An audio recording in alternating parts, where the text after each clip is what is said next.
नमस्कार, मैं अशोक कुमार पांडे। स्वागत है आपका द क्रेडिबल न्यूज पर। इस समय जो सबसे बड़ी खबर आ रही है, ईरान, इजराइल और अमेरिका वार में जो हिजबुल्लाह शामिल है, वहां से आ रही है। अगर खबरों की माने तो हिजबुल्लाह ने कल एक दिन में 87 स्ट्राइक्स की हैं, यानी 87 जगह हमला किया है। और कहा यह जा रहा है कि 21 मरकावा टैंक उड़ा दिए हैं। यह खबर जो मैं आपको दे रहा हूं, यह तमाम जगहों पर है, लेकिन स्क्रीन पर आप देख पा रहे होंगे टाइम्स ऑफ इंडिया यानी भारत के एक अखबार की खबर। 87 स्ट्राइक और 21 मरकावा टैंक। एक एक टैंक मिलियंस ऑफ डॉलर का आता है। और अगर मान लीजिए कि एक टैंक पर 4 आदमी भी थे, तो आप समझिए कि 80-85 इजरायली सैनिक मारे जा चुके हैं केवल कल के कल। जाहिर है इजराइल एक दो की फोटो दिखा के कहेगा कि ये मारे गए हैं, इसके अलावा बाकी छुपा जाएगा, जो बाद में कभी खबर आएगी। हिजबुल्लाह दरअसल लगातार एक तो हमला कर रहा है और दूसरा हालत यहां तक पहुंचा दी है। इजराइल के मंत्री दावा कर रहे थे कि लिटनी नदी जो है, जिसके इस तरफ का हिस्सा इजराइल का और उस तरफ का हिस्सा लेबनान का तय किया गया है, उस लिटनी रिवर पर पूरा कब्जा कर लें, ताकि जो लेबनान वाला इलाका है वो अपने आप उनके कंट्रोल में आ जाएगा। ये दावा किया जा रहा था इस्मारिस द्वारा, जो इजराइल का मंत्री है, जिसका बेटा घायल पड़ा हुआ है इसी हिजबुल्लाह की लड़ाई में। और साथ में बात की जा रही थी, बहुत सारे लोग बात कर रहे थे, फ्रांस के राष्ट्रपति का बयान आया था और भी कई लोगों का बयान आया था कि एक सीज फायर करवा दिया जाए लेबनान और इजराइल के बीच में। जब भी इजराइल हारने लगता है, जब भी इजराइल कमजोर पड़ता है, तो वेस्ट में बैठे जो उसके आका हैं वो तुरंत सीज फायर की बात शुरू कर देते हैं। और सीज फायर में होता क्या है कि एक पक्ष तो सीज कर जाता है, लेकिन इजराइल लगातार फायर करता रहता है। ये हम कई बार देख चुके हैं। तो कल हिजबुल्लाह के जो चीफ है नईम कासिम, उनका एक बयान आया। उन्होंने कहा कि बहुत सीधी सी बात है कि जब गोलीबारी चल रही है तो इजराइल के साथ बातचीत करने का मतलब सरेंडर है, और हम किसी हालत में सरेंडर नहीं करेंगे, हम आखिरी सांस तक लड़ेंगे। यह इंपॉर्टेंट किस लिए है? हिजबुल्लाह वाली बात इतनी इंपॉर्टेंट क्यों है? यह देखना कि हिजबुल्लाह लगातार मुकाबला कर रहा है, यह देखना कि हिजबुल्लाह ने बाकायदा इजराइल की मिनिस्ट्री ऑफ वार का जो हेडक्वार्टर है उसके ऊपर सीधा हमला किया है, यह देखना कि हिजबुल्लाह की मार से किरियात शमोना के जो मेयर हैं वो इतने परेशान हो गए कि मीटिंग में उन्होंने कहा कि अगर यह लड़ाई 1 महीने चली गई तो 10 लोग भी किरियात शमोना में दिखेंगे नहीं। लोग वहां से अपना घर छोड़ छोड़ के भाग रहे हैं। यह इतना इंपॉर्टेंट क्यों है? इंपॉर्टेंट इसलिए है, नंबर 1, इजराइल ने यह घोषणा कर दी थी कि हिजबुल्लाह पूरी तरह से खत्म हो गया है। नंबर 2, जो लेबनान की अपनी सरकार है वो हिजबुल्लाह के खिलाफ है। हिजबुल्लाह के कई लोगों को गिरफ्तार किया गया और उनके हथियार अपने कब्जे में ले लिए गए। यहां तक कि ईरान के जो वहां एम्बेसडर हैं उनको देश से चले जाने के लिए कहा गया। नंबर 3, सारी दुनिया की निगाह लगी हुई है ईरान और इजराइल के वॉर में, और इसी का फायदा उठाकर हमला किया था। इस बार भी इजराइल ने, हिजबुल्लाह ने हमला नहीं किया था, इजराइल ने हमला किया था, ताकि हिजबुल्लाह वाला जो इलाका है, खासतौर पे साउथ लेबनान का, उस पर कब्जा किया जा सके। असर यह हुआ कि साउथ लेबनान से बड़ी संख्या में लोग चले गए हैं, गांव के गांव खाली पड़े हैं, लेकिन हिजबुल्लाह के लड़ाके लगातार लड़ रहे हैं। आखिरी पॉइंट यह कि लेबनान के अंदर जो डिवाइड है, क्रिश्चियंस हैं, सुन्नी हैं, शिया हैं, द्रूज हैं, इसी फॉल्ट लाइन का फायदा उठाकर इजराइल कब्जा करना चाह रहा था लेबनान के बड़े हिस्से पर। वहां के जो क्रिश्चियंस हैं वो हिजबुल्लाह के साथ आ गए हैं। मैंने पहले भी आपको खबर दी थी, उन्होंने कहा पोप हमारे लिए कुछ नहीं करते, वेस्ट हमारे लिए कुछ नहीं करता, हमारे चाहे चर्च हो चाहे हमारे लोग हों, उनको बचाने का काम हिजबुल्लाह करता है, इसलिए हम हिजबुल्लाह के साथ हैं। तो क्रिश्चियंस पूरी तरह से हिजबुल्लाह के साथ आए हैं वहां पर, जिससे लेबनान का पूरा मामला इजराइल के लिए बिगड़ गया है। अब नेतन्याहू बात कर रहा है बफर जोन बनाने की। जाहिर है कि लेबनान के अंदर घुसकर जमीनों को कब्जा करने का जो प्लान उसका था, वो 82 में भी हिजबुल्लाह ने फेल किया था और 2026 में भी हिजबुल्लाह फेल कर रहा है। आगे बढ़ने से पहले वही बात, चैनल अगर अब तक सब्सक्राइब ना किया हो तो चैनल को सब्सक्राइब कर लीजिए, और अगर चैनल को ज्वाइन करके हमारी ताकत बनना चाहें तो स्क्रीन पर जो आपको QR कोड दिख रहा है उसको स्कैन कर लीजिए, या फिर कमेंट में जाकर, पिन कमेंट में जाकर, डिस्क्रिप्शन में जाकर जो हमने लिंक दिया हुआ है उसको क्लिक करके 3 रुपए रोज से भी कम पे हमारे मेंबर बनिए, हमारी ताकत बनिए। अब चलते हैं ईरान की तरफ और जरूरी खबर देखते हैं। ईरान ने जो अपनी शर्तें जाहिर की हैं उनको बहुत गौर से देखने की जरूरत है। आप देखते हैं कि जो फाइनल शर्तें दी गई हैं इसमें एक शर्त नहीं है जो पहले बात की जा रही थी। उसने ये नहीं कहा है कि जितने आपके अड्डे हैं मिडिल ईस्ट में उनको आप खाली कर दीजिए। देखिए, एक तो अमेरिका इतनी आसानी से वो अड्डे खाली करेगा नहीं, और दूसरा उन अड्डों को इतनी बुरी तरह से बर्बाद कर चुका है ईरान की दोबारा बनाने में दसियों साल लग जाएंगे। इसलिए अगर इस मांग की छूट दी है ईरान ने तो कहीं कोई दिक्कत नहीं है, लेकिन एक मांग जोड़ी है और इसमें ना हिजबुल्लाह का नाम लिया है, ना हूथी का नाम लिया है और ना ही हमास का नाम लिया है। कहा यह है उसने कि जितने भी रेजिस्टेंस के हमारे पार्टनर्स हैं उनके ऊपर हमला बंद किया जाए, यानी हिजबुल्लाह के ऊपर लेबनान में, हूथी के ऊपर यमन में, हमास के ऊपर गजा में और कताई हिजबुल्लाह जो है उसके ऊपर इराक में हमले बंद किए जाएं। ये डिमांड की है ईरान ने, और बाकी जो मुआवजे की डिमांड है और बाकी सारी चीजें हैं उन पर तो मैं काफी बात पहले भी कर चुका हूं। अब आप देखिए, ये डिमांड्स बहुत इंपॉर्टेंट भी हैं और मजेदार भी हैं। ईरान ने एक चीज क्लियर कर दी कि वो रेजिस्टेंस का साथ नहीं छोड़ रहा है। अगर 15 पॉइंट वाली डिमांड जो अमेरिका ने की है आप देखिए तो उसमें 2 पॉइंट इसी बात पर हैं कि आप जो है अपने पार्टनर्स का साथ छोड़ेंगे, यानी हिजबुल्लाह, हूथी, कताई हिजबुल्लाह या फिर हमास का साथ छोड़ेंगे, और एक पॉइंट और है कि आप इनकी मदद नहीं करेंगे।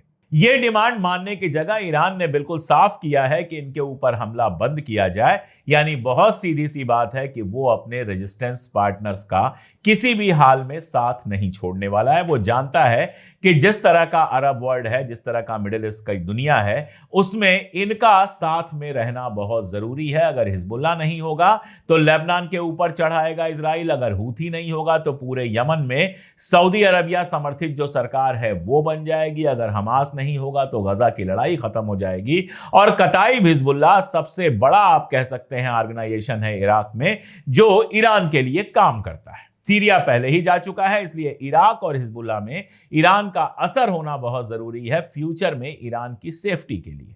इसलिए अपने रेजिस्टेंस पार्टनर्स को लेकर उसने जो शर्त रखी है वो बेहद इंपॉर्टेंट बन जाती है। देखना है बातचीत होती है नहीं होती है। अब बातचीत को लेकर सबसे ज्यादा जो बात हो रही है वो पाकिस्तान की बात हो रही है। कल हमारे यहां भी मीटिंग थी, ऑल पार्टी मीटिंग थी, और उसमें हमारे विदेश मंत्री महोदय कहते हैं हमें पाकिस्तान की तरह दलाल नहीं बनना है। अब यह अजीबोगरीब भाषा है। दो मुल्कों के बीच में समझौता जहां पर होता है या समझौता कराने वाला जो होता है, भले आपका दोस्त हो या दुश्मन हो, उसको दलाल कहना तो बहुत बेवकूफी की बात है। आप तैयार थे रशिया और यूक्रेन के बीच में मध्यस्थता करने के लिए, तो आप दलाल थोड़े हो गए। ओमान अगर अमेरिका और ईरान के बीच में समझौता करा रहा था तो वो दलाल थोड़े हो गया। कतर अगर ईरान और अमेरिका के बीच में समझौता करा रहा था तो वो दलाल तो हो नहीं गया।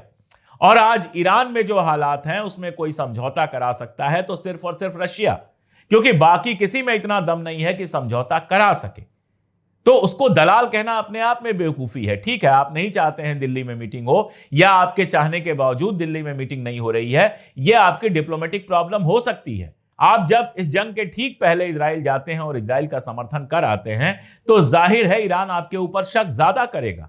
आपको तो इस बात की खैर मनानी चाहिए कि अराक्ची ने जब दोस्त मुल्कों की बात की जिनके लिए स्ट्रेट ऑफ हॉर्मुज खोला गया है तो उसमें हिंदुस्तान की भी बात की। और मेरी अपनी रीडिंग है कि ये 3 4 5 राउंड की जो इन लोगों की आपस में बात हुई है उसमें इंडिया ने यह कमिट किया है कि अभी तक जो हुआ वो हुआ, आगे हम इजराइल का साथ नहीं देंगे, न्यूट्रल बने रहेंगे। शायद इसीलिए ईरान ने आपके लिए स्ट्रेट ऑफ हॉर्मुज खोला है। बाकी जिन मुल्कों की बात की है, चाइना की, रशिया की, वो दोनों तो उसके साथ हैं, इराक उसके साथ है। पाकिस्तान और भारत की जो बात की है, ये 2 मुल्क हैं जो खुल के उसके साथ नहीं आए हैं। इसके बावजूद पाकिस्तान और हिंदुस्तान के लिए उसने स्ट्रेट ऑफ हॉर्मुज खोला है। इसके अलावा स्पेन हो गया, जापान हो गया, साउथ अफ्रीका हो गया। दरअसल उसका कहना है कि जो मुल्क अमेरिका और इजराइल के साथ नहीं है उन सब के लिए हमने स्ट्रेट ऑफ हॉर्मुज खोल के रखा है। खैर, मैं बात दूसरी कर रहा था। पाकिस्तान में यह मीटिंग हो सकती है। हालांकि पाकिस्तान में जब किसी इंटरनेशनल मीटिंग की बात होती है तो मुझे 3 वाकये याद आते हैं जब पाकिस्तान ने इंटरनेशनल पॉलिटिक्स में दखल देने की कोशिश की। पहली कोशिश हुई थी 1970s में, जब हेनरी किसिंगर साहब को जाना था चाइना, और हेनरी किसिंगर बाकायदा पाकिस्तान आए थे, निक्सन आए थे, और पाकिस्तान से पाकिस्तान की जहाज में बैठकर ये लोग चाइना गए थे। नतीजा क्या हुआ? उसी साल 1971 में जब पाकिस्तान इंडिया वार हुआ बांग्लादेश वाला वार हुआ तो पाकिस्तान दो हिस्सों में बट गया और अमेरिका उसकी कोई मदद नहीं कर पाया। अब आप देखिए दूसरा, जिया साहब जो हैं, जनरल जिया उल हक, उन्होंने सोवियत संघ से अफगानिस्तान को मुक्त कराने के लिए अमेरिका की मदद की थी ताकि अफगानिस्तान अमेरिकी असर में आ सके। नतीजा क्या हुआ? तालिबान पैदा हुआ, जो हमेशा के लिए पाकिस्तान का सरदर्द बन गया है, आज भी तालिबान से लड़ रहे हैं। 9/11 के बाद पाकिस्तान को ज्यादा ही एक्टिव हुआ। ओसामा बिन लादेन को पहले शरण दिया, फिर उसको मरवाने में मदद की अमेरिका की, और कुल मिलाजुला के उसका नुकसान मिलियंस ऑफ डॉलर का मुआवजा अमेरिका को देकर चुकाना पड़ा, जिसका नुकसान आज तक पाकिस्तान झेल रहा है। तो अगर देखा जाए तो पाकिस्तान का एक्सपीरियंस बहुत अच्छा नहीं रहा है इंटरनेशनल मुद्दों में हस्तक्षेप का। इस बार भी अगर पाकिस्तान में मान लीजिए मीटिंग होती है, मैं आपको 3 सिचुएशन बताता हूं। मान लीजिए पाकिस्तान में जब मीटिंग चल रही है, आने जाने में उसी समय अगर ईरानी प्लेन पर अमेरिका या इजराइल हमला कर देते हैं तो सोचिएगा पाकिस्तान का क्या हाल होगा, नंबर 1।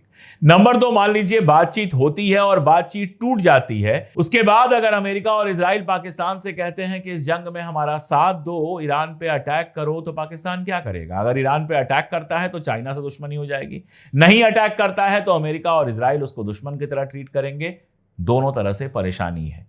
और नंबर 3, अगर इतना शोर होता है और उसके बाद भी बातचीत नहीं होती है तो एक खास तरह की इंटरनेशनल बेइज्जती तो होगी ही। जितनी मेरी समझ है, मुझे लगता है कि अगर बातचीत होती भी है तो वो एक ही मुल्क है जहां बातचीत अब हो सकती है, वो है इजिप्ट। ओमान में इसलिए नहीं हो सकती क्योंकि ओमान के ऊपर शायद इजराइल और अमेरिका बिहेव ना करें। अमेरिका और इजराइल की लगातार मजम्मत करता रहा है ओमान। इजिप्ट एक ऐसा मुल्क है जिसने अपनी न्यूट्रलिटी बनाकर रखी है और इसलिए वहां पर बातचीत हो सकती है। लेकिन सवाल यही है, बातचीत होगी क्या?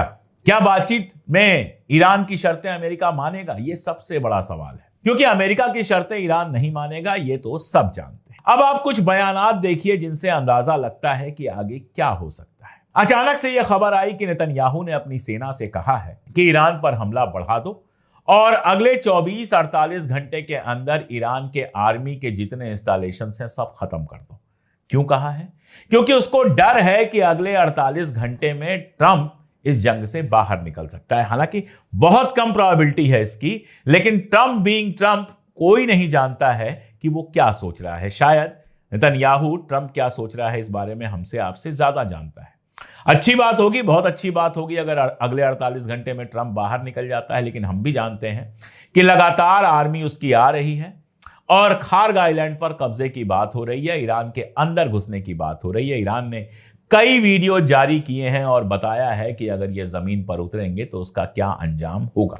चाइना की राइफल्स हैं उनके पास जिसमें कैमरा है और बाकी सारी चीजें हैं, और भी काफी तैयारियां हैं। मैं कई बार कह चुका हूं कि अमेरिका और इजराइल अपने हथियारों का, अपनी कैपेबिलिटीज का मुजाहिरा बहुत ज्यादा करते हैं, जबकि ईरान चुपचाप अपने हथियार बनाता है और उसको समंदर और जमीन के नीचे जो टनल्स बनी हुई हैं उनमें छुपाता चला जाता है।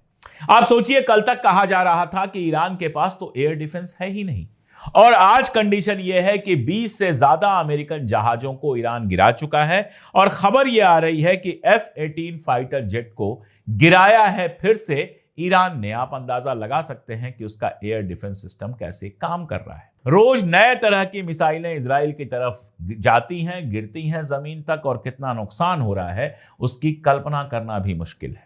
एक वीडियो मैं देख रहा था, इजराइल की ही एक महिला ने लगाया है और उसमें वो कहती है कि यह गजा नहीं है, ये तेल अवीव है। और वाकई तेल अवीव आपको बुरी तरह से तबाह उसमें दिखाई देता है। वैसे मेरा सवाल यह है कि क्या गजा की तबाही नॉर्मल थी? क्या गजा तबाह हो गया इसका कोई दर्द नहीं है? दर्द नहीं है उनको, कम से कम इजरायलियों को कोई दर्द नहीं है, क्योंकि गजा जब तबाह हो रहा था तब तो ये तालियां बजा रहे थे, अब रो रहे हैं, वीडियो बना रहे हैं, यूनाइटेड नेशन से डिमांड कर रहे हैं कि देखो हमारे नागरिकों को मारा जा रहा है, हमारा घर तोड़ा जा रहा है। लेकिन जिस समय बेरूत में, दाहिया में, बेरूत में ही दाहिया है, दाहिया वो इलाका है जहां कहा जाता है कि हिजबुल्लाह की अच्छी खासी पकड़ है, तो दाहिया में कई घर गिराए गए, गजा में गिराए गए। ईरान में तो शुरुआत ही बच्चियों के स्कूल तोड़ने से हुई, बच्चियों को मारने से हुई। तब इनमें से किसी का कोई दर्द नहीं आया था, इसीलिए आज इनका दर्द सुनने को दुनिया तैयार नहीं है। दुनिया को इस बात से कोई फर्क नहीं पड़ रहा है कि इजराइल का कितना नुकसान हो रहा है। बहुत सारे लोग तो खुश नजर आ रहे हैं कि अच्छा है इजराइल में घर गिर रहे हैं। बहुत सारे लोग शायद गजा के बच्चों का, गजा के घरों का बदला देख पा रहे हैं जब इजराइल में मिसाइलें गिर रही हैं और इजराइल में घर टूट रहे हैं। इजराइल के लोग परेशान हो रहे हैं, घबरा घबरा कर वीडियो बना रहे हैं, पागलों की तरह बिहेव कर रहे हैं और 10-10, 12-12 घंटे शेल्टर में रहने के बाद अपना दिमागी तवाजुन डिस्टर्ब पा रहे हैं। यह होता है। अगर शहर में आप गुंडई करेंगे, हर आदमी को मारेंगे, पीटेंगे, तो एक दिन जब आप पिटेंगे तो कोई नहीं आएगा आपके लिए कोई हमदर्दी दिखाने। वही हालत इजराइल की है। ऐसे में नेतन्याहू जब कह रहा है कि ईरान का 100% मिलिट्री एस्टेब्लिशमेंट खत्म कर दो, तो सिर्फ हंसी आती है। इन तुम्हारे बस की बात नहीं है। अगर बस की बात होती तो शायद शुरू में ही 2-4-5 दिन में ही ईरान के सारे मिलिट्री इंस्टॉलेशंस खत्म कर दिए गए होते, मिसाइलें खत्म कर दी गई होती, लॉन्चर्स खत्म कर दिए गए होते। दावा तो किया गया, दावा किया गया कि 90% खत्म हो चुकी हैं ईरान की मिसाइलें। नतीजा, ईरान लगातार रोज नई मिसाइलें फेंक रहा है और रोज नया नुकसान पहुंचा रहा है इजराइल को। नतीजा यह कि अब जेलेंस्की कह रहा है कि मिडिल ईस्ट कंट्री जो है हमसे एयर डिफेंस सिस्टम मांग रही हैं और हम उनकी मदद कर रहे हैं। जो जेलेंस्की कल तक खुद भीख मांग रहा था, जिसको व्हाइट हाउस में बुलाकर ट्रंप बेइज्जत कर रहा था, वो आज अमेरिका और मिडिल ईस्ट को अगर एयर डिफेंस सिस्टम दे रहा है तो आप समझ सकते हैं इनके हालात क्या हो चुके हैं। देखिए, अगर आप केवल पश्चिम के वीडियोस देखेंगे, अगर आप केवल पश्चिम के, जो अमेरिका के, इंग्लैंड के, इन सारे देशों के अखबार पढ़ेंगे या हमारे देश के गोदी मीडिया जैसा मीडिया देखेंगे, तब तो आपको लगेगा कि ईरान का ही नुकसान हो रहा है, इजराइल तो मजे में है। लेकिन अगर आप दोनों तरफ के अखबार और वीडियो देखेंगे तो आपके समझ में आएगा कि नुकसान ईरान का भी हुआ है, लेकिन ईरान की बर्दाश्त करने की क्षमता ज्यादा है। इजराइल का जो नुकसान हुआ है उसके लिए नाकाबिले बर्दाश्त है। और जहां तक मिडिल ईस्टर्न कंट्रीज का सवाल है, उन्होंने जो शोरूम बनाए हैं, उन शोरूमों में जो नुकसान हुआ है उससे एक बात साबित हो गई है कि अमेरिका उनकी मदद नहीं कर सकता। और अगर इस जंग में वो शामिल होंगे तो जो पूरा मार्केट पिछले 25-30 साल में उन्होंने बनाया है, वो सारा का सारा खतरे में आ जाएगा। इसलिए सबसे बेहतर तो यही होगा कि सब मिलकर अमेरिका के ऊपर प्रेशर बनाएं कि ईरान ने जो मांग की है थोड़ा आगे पीछे करके उसको मान लो। अगर वो मानते हैं तो दुनिया का भला है, और अगर नहीं मानते हैं तो ये जंग कहां तक खिंचेगी ये कोई नहीं जानता। और जंग जितना खिंचेगी मिडिल ईस्ट कंट्रीज और इजराइल के लिए, उसको बर्दाश्त करना उतना ही मुश्किल होता चला जाएगा। तो अभी फिलहाल इतनी ही बात की जा सकती है। आगे जैसे जैसे जो भी डेवलपमेंट होंगे मैं लगातार आपको उनसे अवेयर कराता रहूंगा, लगातार अपडेट करता रहूंगा। एक बात मैं हमेशा कहता हूं कि सबसे तेज होने का या सबसे ज्यादा वीडियो बनाने का दावा तो मैं नहीं कर सकता, लेकिन सबसे सही खबर देने की कोशिश मैं लगातार करता रहूंगा। मेरी पूरी टीम लगातार करती रहेगी। बहुत शुक्रिया।